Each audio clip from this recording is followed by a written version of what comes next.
ರಕ್ಷಕ್ ಅಲ್ಲೇ ಎತ್ಕೊಂಡು ನನ್ನ ಸಹಾಯಕ್ಕೆ ಬರಲಿಲ್ಲ. ಅದು ಮಾಮೂಲಿ ಚಾಕು ಅಲ್ಲ, ಡ್ರ್ಯಾಗರ್ನಿಂದ ಬೆದರಿಸಿದ್ರು.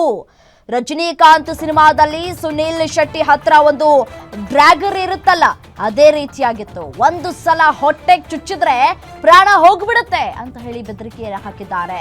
ಒಳಗೆ ಹಾಕಿದ್ರೆ ಲೈಫ್ ಪೂರ್ತಿ ಎದ್ದೋಳಲ್ಲ ನೀನು ಅಂತ ಬೆದರಿಸಿದ್ರು. ಬಾಸ್ ದೇವ್ರು ಅವರ ಬಗ್ಗೆ ಮಾತಾಡಬೇಡ ಅಷ್ಟೇ ಅಂದ್ರು. ರಕ್ಷಕ್ ಬುಲೆಟ್ ನನ್ನ ವಿಷಯ ಎಲ್ಲೂ ಹೇಳಬೇಡಿ ಅಂದಿದ್ದ. ರಾಜನಕುಂಟೆ ಲಿಮಿಟ್ಸ್ ನಲ್ಲಿ ಬರಲ್ಲ, ಕಮಿಷನರ್ ವರೆಗೂ ವಿಷಯ ಹೋಗಿದೆ. ಪೊಲೀಸ್ ಒಬ್ಬರು ನನ್ನ ಸಹಾಯಕ್ಕೆ ನಿಂತರು, ಕಲಾವಿದರ ರಕ್ಷಣೆ ಮುಖ್ಯ ಅಂತ ಹೇಳಿದ್ರು ಪೊಲೀಸ್ನವರು ಅಂತ ಹೇಳಿ ಮಾತುಗಳನ್ನಾಡಿದ್ದಾರೆ ಪ್ರಥಮ್. ಹೋಗ್ತಾ ಇದೀನಿ, ರಕ್ಷಕ್ ಅವ್ರ ಜೊತೆ 3 ಅವರಿನ್ ಕೂತವನೆ. ರಕ್ಷಕ್ ಏನ್ ಹೇಳಿಲ್ವಾ? ನಿನ್ ಪರವಾಗಿ ಏನ್ ಹೇಳಿಲ್ಲ? ಏನಿಲ್ಲ, ಏನು ಮಾತಾಡ್ಲ. ಎಂಜಾಯ್ ಮಾಡ್ಕೊಂಡಿದ್ದ? ನಿಂಗೆ ಕಾಟ ಕೊಡ್ತಾ ಇದ್ರೆ 2.5-3 ಅಡಿ ದೂರದಲ್ಲಿ ಕೂತಿದ್ದೆ. ಎಷ್ಟಡಿ? ಎಷ್ಟಡಿ ಹೇಳಿ? 3 ಅಡಿ. 3 ಅಡಿ ಅಂದ್ರೆ ಎಷ್ಟು? ಏನ ಎದುರುಗಡೆ ಅಂತ ಅನ್ಕೊಳ್ಳಿ. ಅರ್ಥ ಆಯ್ತಾ? ಹಂಗೆ ಮಾತಾಡ್ತಾ ಇದ್ದಾಗ ವೆಪನ್ ಎಲ್ಲ ತೆಗೆದ್ರು. ಚಾಕು ಯಾವ್ದು ಗೊತ್ತಾ ಅಣ್ಣ? ಚಾಕದು ಮಾಮೂಲಿ ಚಾಕಲ್ಲ. ನೀವು ದರ್ಬಾರ್ ಸಿನಿಮಾ ನೋಡಿದೀರಾ? ಡ್ರ್ಯಾಗರ್ ಅಂತಾರೆ. ಡ್ರ್ಯಾಗರ್. ರಜನಿಕಾಂತ್ ಸಿನಿಮಾದಲ್ಲಿ ಸುನಿಲ್ ಶೆಟ್ಟಿ ಹತ್ರ ಒಂದು ಡ್ರ್ಯಾಗರ್ ಇರುತ್ತೆ ಗೊತ್ತಾ? ಡ್ರ್ಯಾಗನ್. ಅದು ಒಂದ್ಸಲ ಹೊಟ್ಟೆ ಒಳಗಡೆ ಬಂದೇ ಬಿಡುತ್ತದು. ಒಳಗ್ ಹಾಕ್ಬಿಟ್ರ ಲೈಫ್ ಫುಲ್ ಎದ್ದೇಳಲ್ಲ ನೀನು ಅಂದ್ರು.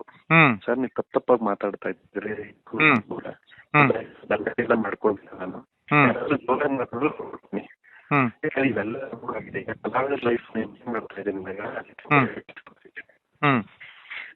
ಇನ್ವೆಸ್ಟ್ಮೆಂಟ್ ಸಾಲ ಹಾಕ್ಸ್ಬಿಟ್ಟಿದೀನಿ, ಹಿಂಗೆಲ್ಲ ಮಾಡ್ಬೇಕು ಎಲ್ಲ ಹೊಸ್ತು ನಂಗೆ ಅಂದಾಗ, ನಿಂಗೇನ್ ಕಷ್ಟ ಇಲ್ಲ, ನಾನ್ ಸಾಲ್ವ್ ಮಾಡ್ತೀನಿ.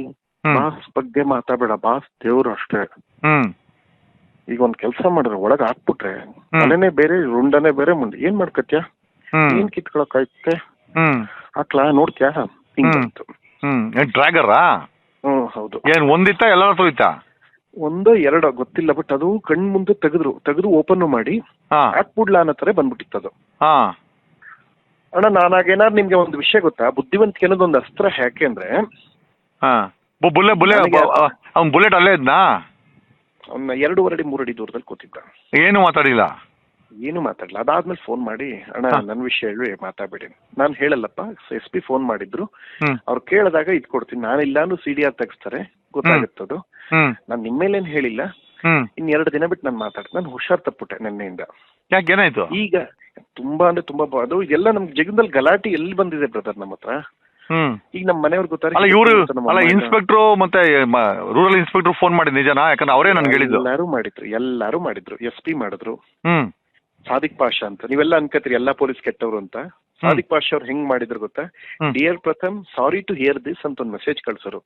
ಆಮೇಲೆ ಇನ್ಸ್ಪೆಕ್ಟರ್ CPI ಏನೋ ಕಳಿಸಿ, so can you please call me back ಅಂತ ಕಳ್ಸರು. ನಾನ್ ನೋಡಿದ ತಕ್ಷಣ ನೋಡ್ದೆ, ಮಾತಾಡಕ್ ಹೋಗ್ಲ, ವಾಪಸ್ ಮತ್ತೆ ಕಾಲ್ ಬಂತು. ಎಲ್ಲ ಹೇಳ್ದೆ.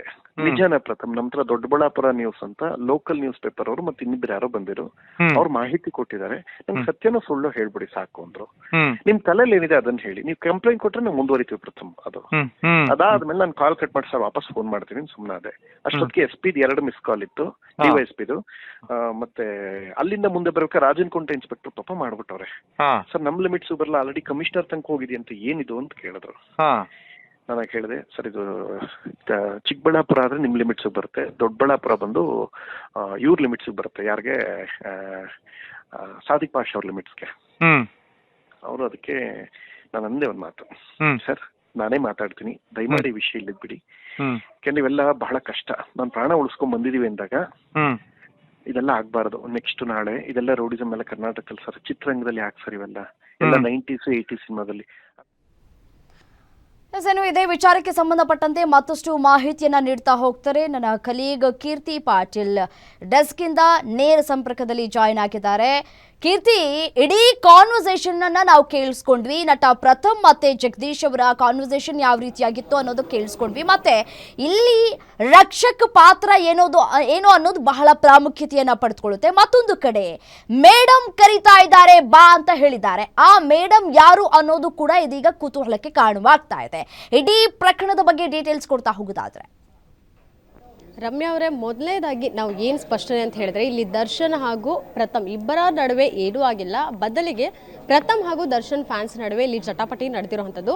ಈ ಮುಂಚೆ 2022ರಲ್ಲಿ ಮೈಸೂರು ದಸರಾ ಈ ಒಂದು ವೇದಿಕೆ ಮೇಲೂ ಸಹ ನಟ ಭಯಂಕರ ಸಿರಿಬಾ ಪ್ರಥಮ್ ಅವರು ಅಭಿನಯಿಸಿದಂತಹ ಸಿರಿಬಾ ಆಗಿತ್ತು. ಸೊ ಆ ಒಂದು ಸಿರಿಬಾ ಪ್ರಚಾರದಲ್ಲಿರಬಹುದು, ಜೊತೆಗೆ ದರ್ಶನ್ ಹಾಗೂ ಅಪ್ಪು ಸರ್ ನನಗೆ ಸಪೋರ್ಟ್ ಮಾಡಿದ್ದಾರೆ ಅನ್ನುವಂಥದ್ದನ್ನ ಪ್ರಥಮ್ ಅವರು ಹೇಳ್ಕೊಳ್ತಾ ಬರ್ತಿದ್ರು. ಅಲ್ಲಿವರೆಗೂ ಎಲ್ಲವೂ ಚೆನ್ನಾಗೇ ಇತ್ತು. ಕಳೆದ ವರ್ಷ ಜೈಲಲ್ಲಿ ದರ್ಶನ್ ಅವರು ಇರುವಂತಹ ಸಂದರ್ಭದಲ್ಲಿ ಕ್ಲಾಶಸ್ ಶುರುವಾಗಿರುವಂಥದ್ದು. ಅದರಲ್ಲೂ ಸಹ ದರ್ಶನ್ ಫ್ಯಾನ್ಸ್ ಹಾಗೂ ಪ್ರಥಮ್ ಈ ಇಬ್ಬರ ನಡುವೆ ಜಟಾಪಟಿ ಇರ್ಬೋದು, ಕ್ಲಾಶಸ್, ಕಾಂಟ್ರವರ್ಸಿ ಆವತ್ತಿಂದ ಕಳೆದ ವರ್ಷದಿಂದ ಶುರುವಾಗಿರುವಂಥದ್ದು ಇವತ್ತು ಬೆದರಿಕೆವರೆಗೂ ಬಂದು ನಿಂತಿರುವಂಥದ್ದು. ಅಂದರೆ ಈ ಹಿಂದೆ ಅನ್ನಪೂರ್ಣೇಶ್ವರಿ ಮೊದಲನೇದಾಗಿ ಏನಕ್ಕೆ ಪ್ರಥಮ್ ಅವರಿಗೆ ಈ ರೀತಿ ಬೆದರಿಕೆ ಬರ್ತಾ ಇರುವಂಥದ್ದು, ಏನಕ್ಕೆ ಟಾರ್ಗೆಟ್ ಮಾಡ್ತಿದ್ದಾರೆ ಅನ್ನುವಂಥದ್ದು ಹೇಳೋದಾದ್ರೆ, ಅನ್ನಪೂರ್ಣೇಶ್ವರಿ ಪೊಲೀಸ್ ಸ್ಟೇಷನ್ ಅಲ್ಲಿ ದರ್ಶನ್ ಅವರು ಜೈಲಲ್ಲಿ ಇದ್ದಂತಹ ಒಂದು ಇನ್ವೆಸ್ಟಿಗೇಷನ್ ಅಂತ ಸಂದರ್ಭದಲ್ಲಿ ದರ್ಶನ್ ಫ್ಯಾನ್ಸ್ ಎಲ್ಲ ಸೇರಿ ಇವರಿಗೆ ಪ್ರಥಮ್ ಅವರು ಯಾವುದೋ ಒಂದು ಸ್ಟೇಟ್ಮೆಂಟ್ ಕೊಡ್ತಾರೆ, ನಾನೇನಾದರೂ ಇಲ್ಲಿ ಕಾನ್ಸ್ಟೇಬಲ್ ಆಗಿ ಇದ್ದಿದ್ರೆ ನಿಮ್ಮನ್ನೆಲ್ಲ ಹೊಡೆದು ಓಡಿಸ್ತಿದ್ದೆ ಅನ್ನುವಂಥದ್ದನ್ನ ದರ್ಶನ್ ಫ್ಯಾನ್ಸ್ಗೆ ನೇರವಾಗಿ ಹೇಳುವಂಥದ್ದು, ಅವರು ಮುಂದೆ ಹೇಳುವಂಥದ್ದು ಒಂದು ಸ್ಟೇಟ್ಮೆಂಟ್ ಆಗಿರುತ್ತೆ.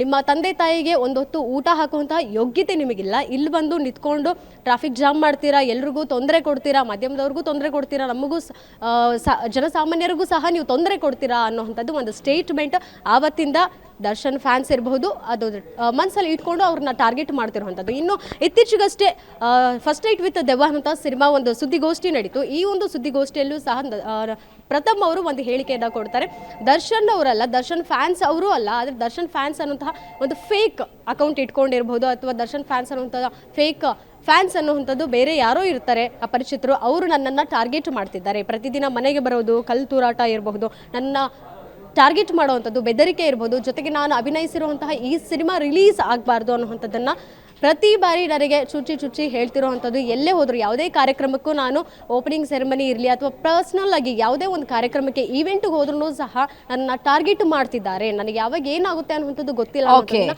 ಬಹಳ ಸೂಕ್ಷ್ಮವಾಗಿ ಹೇಳಿದರು. ಆದರೆ ಇವತ್ತು ಒಂದು ಆಡಿಯೋ ವೈರಲ್ ಆಗಿರುವಂಥದ್ದು, ಅದರಲ್ಲೂ ಸಹ ವಕೀಲ ಜಗದೀಶ್ ಅವರು ಜೊತೆಗೆ ಪ್ರಥಮ್ ಇಬ್ಬರೂ ಸಹ ಮಾತನಾಡಿರೋ ಆಡಿಯೋದಲ್ಲಿ ರಕ್ಷಕ್ ಬುಲೆಟ್ ಅವರು ಇರ್ತಾರೆ. ಒಂದು ಮುಖ್ಯವಾಗಿ ಗಮನಿಸಬೇಕಾಗಿರುವಂಥ ವಿಚಾರ ಏನಂದರೆ, ರಕ್ಷಕ್ ಬುಲೆಟ್ ಅವರು ಕೂಡ ದರ್ಶನ್ ಅವರ ಅಪ್ಪಟ ಅಭಿಮಾನಿ ಅನ್ನುವಂಥದ್ದನ್ನ ಎಲ್ಲೋ ಒಂದು ಕಡೆ ರಕ್ಷಕ್ ಬುಲೆಟ್ ಅವರು ಅಭಿಮಾನಿ ಸಂಘದಲ್ಲಿ ಆಗಿರೋದ್ರಿಂದ ದರ್ಶನ್ ಅವ್ರಿಗೆ ಸಪೋರ್ಟ್ ಮಾಡುವಂಥ ರೀತಿಯಲ್ಲಿ ಸೈಲೆಂಟ್ ಆಗಿಬಿಟ್ರ ಪ್ರಥಮ್ ಅವರಿಗೆ ಸಪೋರ್ಟ್ ಮಾಡುವಂಥದ್ದು ಒಂದು ಕಡೆ. ಆದರೆ ಈ ವಿಚಾರದಲ್ಲಿ ರಕ್ಷಕ್ ಅವರು ಯಾಕೆ ನನ್ನ ಹೆಸರು ಹೊರಗಡೆ ಬರಬಾರ್ದು ಅಂತ ಹೇಳಿದರೆ, ನಿಮ್ಮಿಬ್ಬರ ವಿಚಾರ ಏನಾದರೂ ಇರ್ಬೋದು, ನನ್ನ ವಿಚಾರ ದಯವಿಟ್ಟು ಎಲ್ಲೂ ಹೇಳಕ್ಕೆ ಹೋಗಬೇಡಿ ಅನ್ನುವಂಥದ್ದನ್ನ ಆಡಿಯೋದಲ್ಲಿ ಪ್ರತಾಪ್ ಅವರು ಹೇಳಿರುವಂಥದ್ದು. 20ರಿಂದ 22 ಜನ ಸೇರಿ ನನ್ನನ್ನು ಟಾರ್ಗೆಟ್ ಮಾಡಿರುವಂಥದ್ದು.